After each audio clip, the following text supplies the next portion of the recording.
est très clair sur le retour dans la CEDEAO, les tentatives de déstabilisation occidentale et les sanctions imposées. Écoutez attentivement. Les sanctions aussi, il faut revenir à ça. Je crois que quelqu'un en a parlé ici. Pourquoi les sanctions n'ont pas marché? Ça n'a pas marché parce que l'objectif des sanctions dures qu'on a vues, fermeture des frontières, des banques, etc., et privation des denrées de première, l'objectif c'était de faire tomber les nouveaux régimes en faisant de la population des boucliers humains que la population va descendre dans les rues. Je connais des chefs d'État qui ont dit dans les sommets que vous mettez une sanction comme on a fait au Niger, je vous donne ces 2 semaines maximum, ça va s'écrouler. Ça ne s'est pas produit.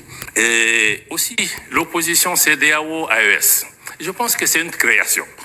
Moi, je trouve même que c'est une création de certains responsables de la CEDEAO. Parce que quand nous, on a créé l'Alliance des États du Sahel, la charte du Liptako-Gourma le 16 septembre 2023, vous allez lire le préambule, il réitère l'attachement des 3 pays à la charte des Nations Unies, à l'acte constitutif de l'Union africaine et au traité de la CEDEAO.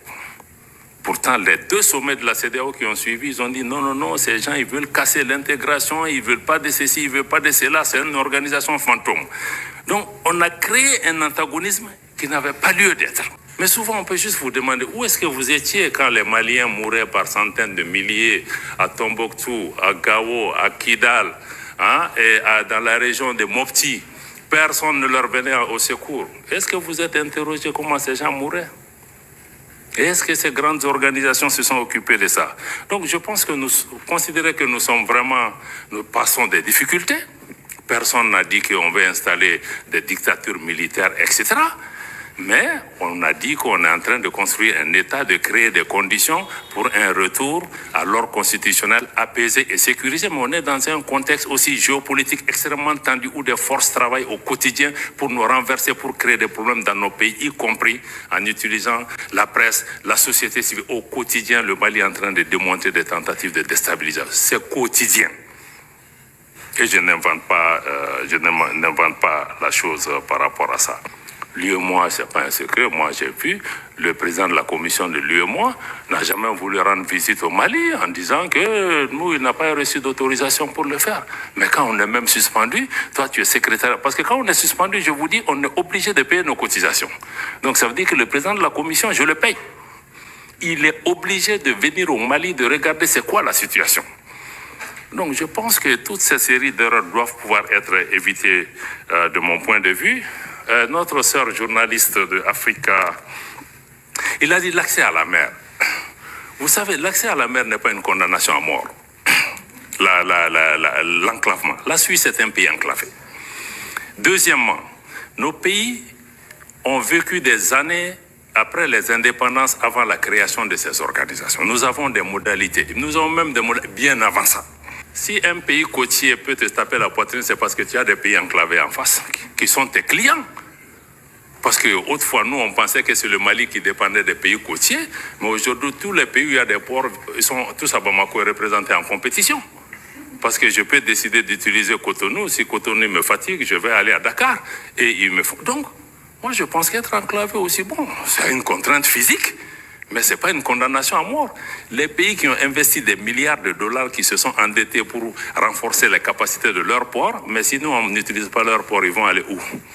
Donc moi je crois que ceux qui disent aussi qu'on va venir, nous je pense que notre président était très clair l'autre jour, il a dit que nous on a pris un chemin de non-retour, il faut que les gens intègrent, mais je crois que les gens ne prennent pas encore au sérieux, il faut qu'ils le fassent. Mais posez-vous la question, et s'ils ne reviennent pas? Quelle est la réponse?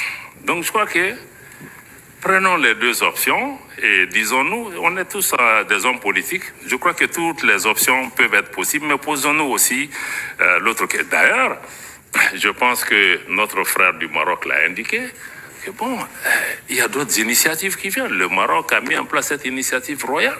Ça veut dire qu'on a la CEDEAO, on a d'autres mécanismes, on a d'autres offres. Comme pour les partenariats, là, je crois qu'il y a plusieurs offres, que personne n'ait l'arrogance de penser que je suis la seule voie. Et après tout, nous sommes des pays qui ont existé avant ces organisations. Donc, en résumé, vraiment, c'est dire que nous, l'initiative de l'AES, c'est que vraiment nous voulons compter sur nous-mêmes pour nous en sortir. Ça ne veut pas dire qu'on n'a pas besoin des autres, ça ne veut pas dire qu'on ne veut pas faire de partenariat, mais on est sorti du paradigme où on pensait que c'est l'ancienne puissance coloniale, c'est X, Y, s'il ne me vient pas en aide, je vais mourir. Mais il faut que nous aussi, on regarde en nous-mêmes quelle est notre valeur. Parce qu'on nous a mis dans la tête qu'on est pauvre et nous-mêmes, on est convaincus qu'on est pauvre. Et ceux qui nous disent qu'on est pauvre, ils sont chez nous, même si on les chasse, ils ne vont pas. Donc, quelque part, il faut que nous-mêmes, on change notre regard sur nous-mêmes. Peut-être qu'on n'a pas tout. La famille, en réalité, la CDAO... Mais il faut que nous aussi, on regarde en nous-mêmes quelle est notre valeur. Parce qu'on nous a mis dans la tête qu'on est pauvre et nous-mêmes, on est convaincus qu'on est pauvre. Et ceux qui nous disent qu'on est pauvre, ils sont chez nous, même si on les chasse, ils ne vont pas. Donc, quelque part, il faut que nous-mêmes, on change notre regard sur nous-mêmes. Peut-être qu'on n'a pas tout. La famille, en réalité, la CEDEAO était prête à plonger le Sahel dans le chaos simplement parce qu'elle refusait de voir Assimi Goïta, Ibrahim Traoré et le général Tchani au pouvoir. Tout simplement parce que les intérêts occidentaux étaient menacés. Quelle méchanceté. Lorsqu'on vous explique que la CEDEAO est instrumentalisée, lobotomisée, manipulée, vous nous chantez la bohème. L'AES souhaite juste évoluer, avancer. Et ce n'est pas si compliqué à comprendre. Mais pourquoi cet acharnement, cette haine, cette jalousie, alors que ces trois pays ne vous demandent rien? Et lorsque ces trois pays parlent de vos présidents, vous dites non, ne parlez pas de notre pays, parlez de votre pays, à chacun son pays. Mais laissez donc l'AES évoluer, c'est tout ce que les AESiens vous demandent, c'est tout. Rien que cela.